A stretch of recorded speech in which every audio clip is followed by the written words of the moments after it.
നബി തങ്ങൾ പറയുകയാണ് സ്വർഗ്ഗത്തിന് പദവികളുണ്ട്.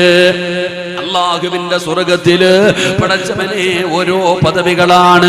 ഒന്നാമത്തെ പദവി, രണ്ടാമത്തെ പദവി, മൂന്നാമത്തെ പദവി, ഇങ്ങനെ സ്വർഗ്ഗത്തിന് പദവികളുണ്ടോ?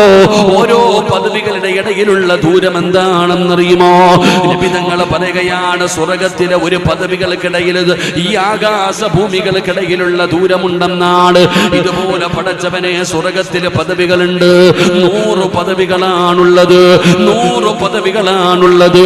ആ 100 പദവികളിൽ 100ാമത്തെ പദവിയാണ് ജന്നാത്തുൽ ഫിർദൗസ് എന്ന് പറയുന്ന സ്വർഗ്ഗമെന്ന് നബി മുഹമ്മദ് മുസ്തഫ സല്ലല്ലാഹു അലൈഹി വസല്ലമ തങ്ങൾ പറയുന്ന സ്വർഗ്ഗത്തിലെ ഏറ്റവും ഉയർന്ന പദവിയാണ് ജന്നാത്തുൽ ഫിർദൗസ്.